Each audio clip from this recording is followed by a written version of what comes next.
Let me tell you guys about Belly Up Sports. Belly Up Sports is the internet sports bar. Go ahead and check out their website, www.bellyupsports.com, to read some great articles from great writers all across the country, from hockey, baseball, golf, soccer, you name it. Belly Up Sports is the premier, not your average website.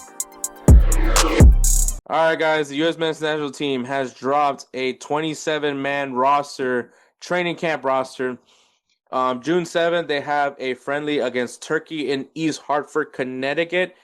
And then on June 10th, they play against Switzerland in Cashville, Tennessee. And of course, June 14th, the 2025 CONCACAF Gold Cup kicks off, which the USA will play on June 15th, the next day, for their Gold Cup campaign. This roster is a 27-man roster. For the Gold Cup, it is supposed to be a 26-man roster. With that being said, I do believe that this is the Gold Cup roster. They will just be cutting one player, and I can guarantee you I know which one is going to be cut.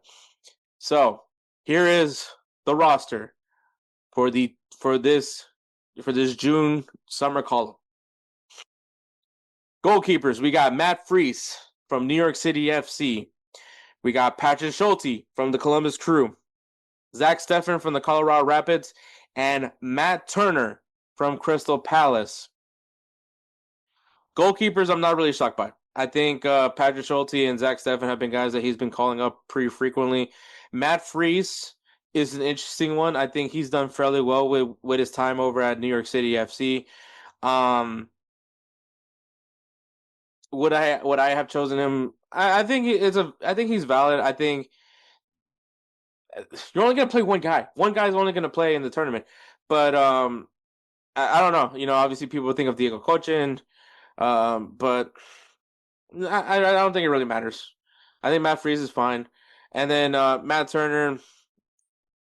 With all that, I'm gonna go on a full rant on this, by the way, but I'm surprised that he's on this roster. By the way, I know I said that he was someone that we should be calling up, but I'm still surprised by this because just of what's transpiring, and I'll get to that. But defenders, there's 8 defenders that got called up.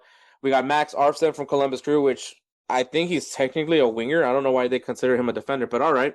Sergino Dest from PSV, happy to see him back with the U.S. men's national team. Alex Freeman from Orlando City. DeJuan Jones from San Jose Earthquakes. Mark McKenzie from Toulouse. Tim Ream from Charlotte FC. Chris Richards from Crystal Palace, and Miles Robinson from FC Cincinnati for some fucking odd reason. No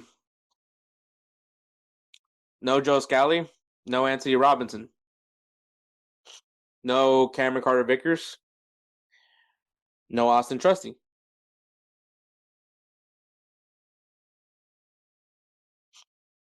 No Noah Kai Banks. Yeah.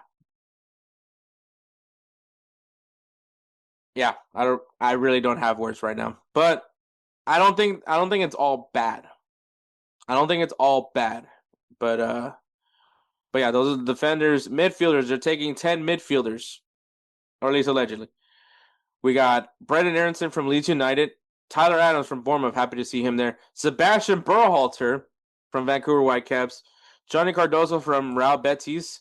Luca De La Torre from San Diego FC. Diego Luna from Real Salt Lake.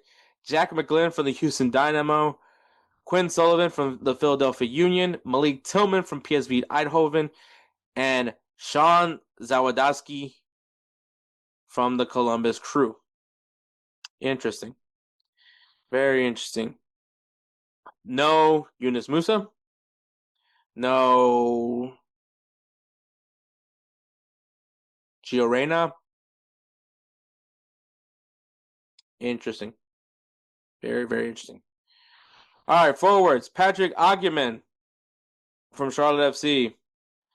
Folarin Balogun from Monaco. Happy to see him there. Damian Downs from FC Cologne. Interesting name. Brian White from Vancouver Whitecaps. And Haji Wright of Coventry City. No Christian Pulisic. No Josh Sargent.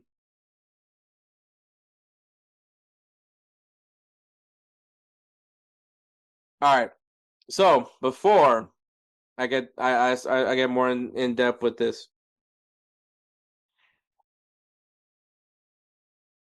you choose to not call up certain players because you want to give them rest for the big season that's coming ahead of them with the 2026 World Cup at the beginning of this summer of this coming next summer. Christian Pulisic, who had a really good year on a really bad on a not so good AC Milan team, did not win a single trophy. I mean, well, they won the Super Coppa Italia, but he asks to not play for the U.S. men's national team this summer because he wants to rest for this. And people are gonna be like, oh, maybe he's injured. No, because they asked for rest. They want to rest because he played so many minutes this season for club and country. But he loves his national team.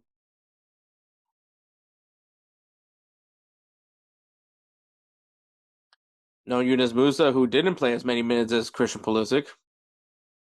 No Joe Scally, who played a good amount of minutes for Borussia Mönchengladbach. No Anthony Robinson.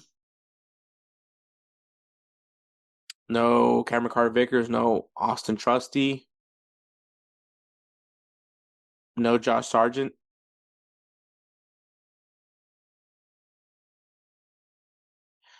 And some people are going to be asked about Gio Reyna. I didn't anticipate him being on this call up anyways because I think he just needs to figure out his next club. Um, and I know some people are using the FIFA Club World Cup. Maybe he might play. I don't know. They haven't really shown that they want to play him, but I guess that's a valid argument.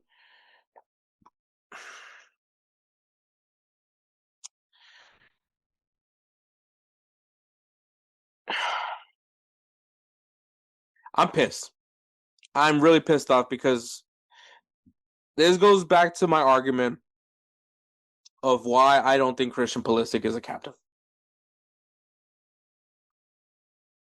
Everybody, because the thing is, you're using this argument. Well, how crazy would it say that you don't want to use that same argument for the World Cup? What would be so? Oh, because it's the World Cup.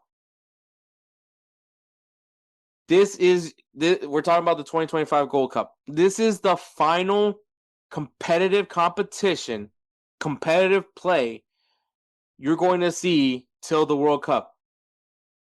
There's friendly, friendly is one thing, but you're talking about games that have consequences if you don't perform. And some people are gonna be like, what about injuries? Injuries happens everywhere. On the training ground, on games, on friendlies. Injuries happen. It's an unfortunate thing about this game, but if that's your valid argument that you don't want to get injured, then don't fucking play professionally. Yes, this is, for the people that question the mentality of this US men's national team as soft, this just validates even more how soft this team is.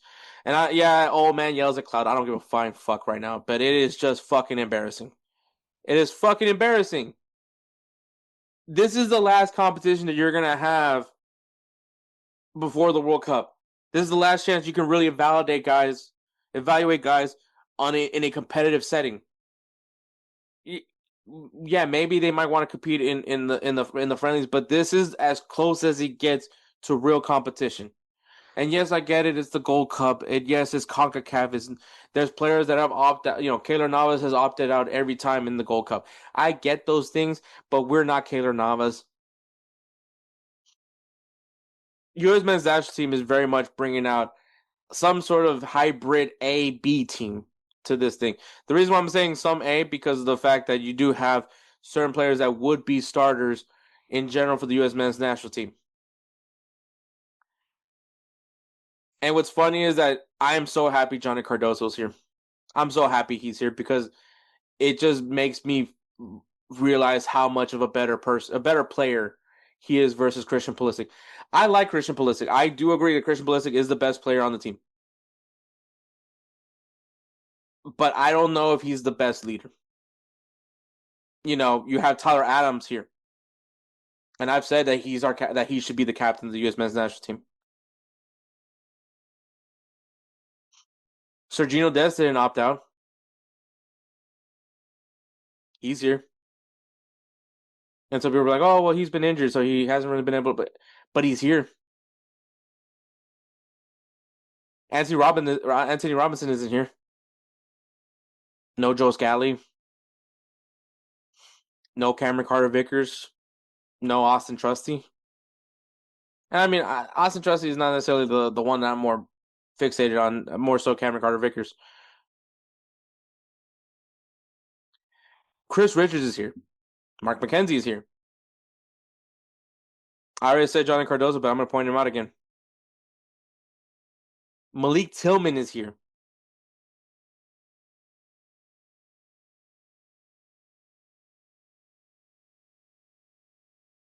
Balogun is here. And Haji Wright is here. Some people are going to say, where's Alexander House? Well, he might be getting a chance to play in the Club World Cup with America.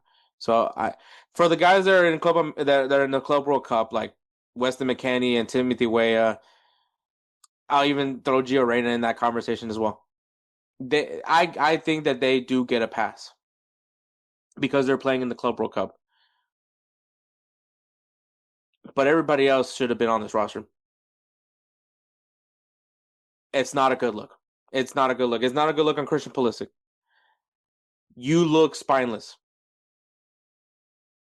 I am sorry that you feel tired.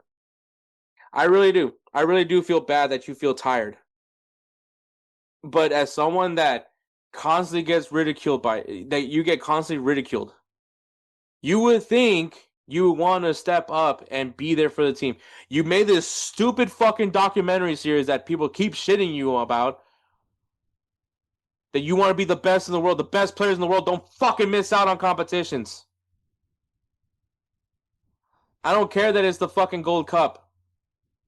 This was the last time you get to play competitive matches before the World Cup. And Pochettino, I'm sorry, but you fucking spineless fuck it. Sorry for cousin Kelsey. You spineless fuck. You let them. U.S. Soccer Federation. You let them. If this was AC Milan, if this was any of those teams, if they were in the FIFA Club World Cup, and I guarantee you, if AC Milan was in the FIFA Club World Cup, Christian Pulisic would be playing. Not so much, oh, I played a full season. Oh my God, my body hurts. I need a rest.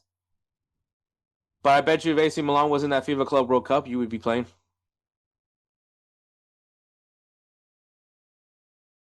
Stop me if I'm lying.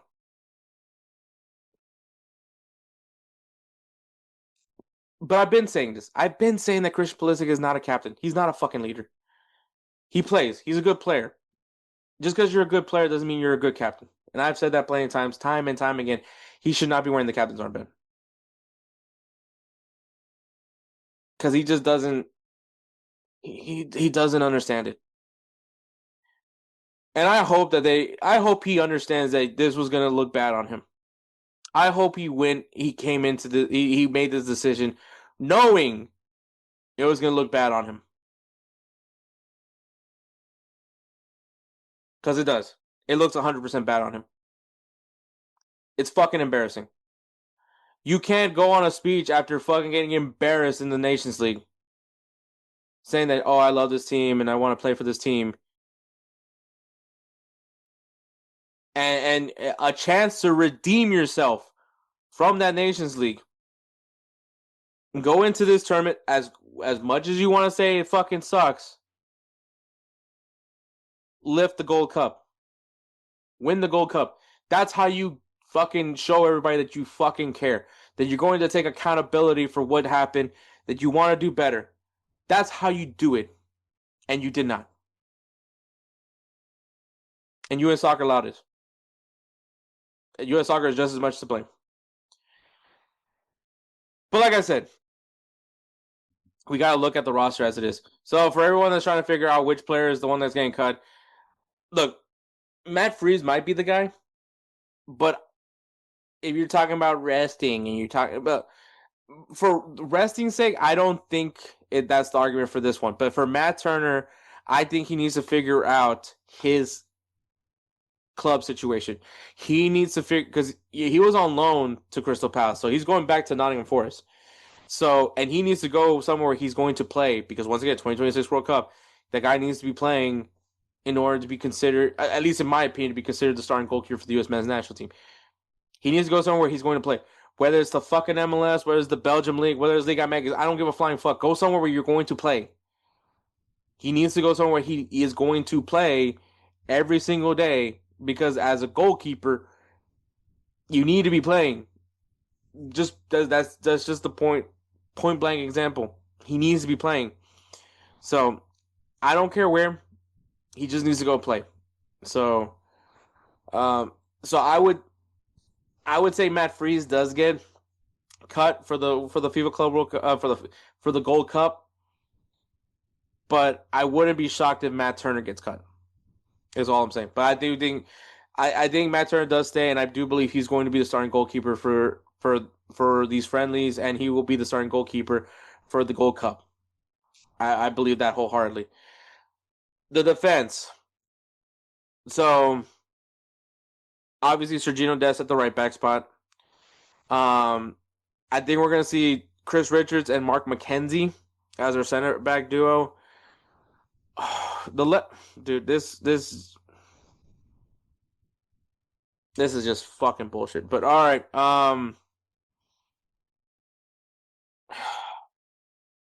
I just don't know. I think because of who he's been using, I think Max Arfsten becomes the starting left back. I think it's weird because I think he's actually a winger for Columbus Crew, but that could be where he ends up. He could be the starting left back because once again, Alex Freeman, this is going to be his first time with the U.S. men's national team, and DeQuan Jones, I mean, hasn't been called up in a long time, so I would imagine Max Arfsten being the guy that starts opposite to Sergino Dest for the back line. Midfield, I can very much just see it being Tyler Adams and Johnny Cardoso as like the dual sixes, and then we'll have Malik Tillman at the cam spot. It could, and I'll say I'll keep it like that. Yeah, Malik Tillman at the cam. The wings, I'd say on the left we'll have Diego Luna. Uh, striker will be Balogun, and on the right, probably Haji Wright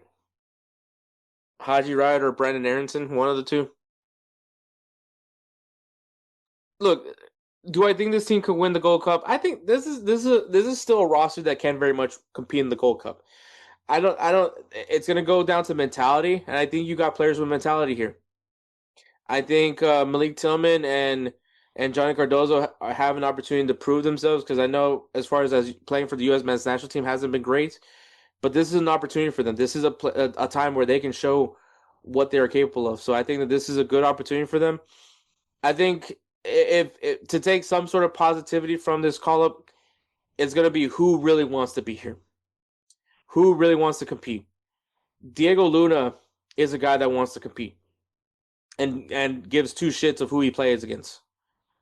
These guys want to win. The guys that are getting called up here want to win and show their worth and say, "Hey, fuck those guys that don't want to play, that don't want to be here. We want to be here, and we want to be here in 2026." That is the statement that these guys are going to have to give. Now, depending on what Mexico and Canada does in for their call-ups, which I will be very intrigued by, I do believe Alfonso Davies will not be available just because of the injury, but these teams are not same thing for them. This is the only competitive matches they're going to get because they don't have World Cup qualifiers. They're in it. So I might be intrigued to see what Mexico has for their roster. Same thing for Canada because it's going to show you who's taking this a lot more seriously than who. Is Jesse Marsch taking this more seriously than Pochettino? Does Javier Aguirre care more than Pochettino? Because once again, for these teams, this is the last competitive matches that they're getting from here on out. It's gonna be friendlies. So we'll see. We'll see what happens, man. Who is that guy?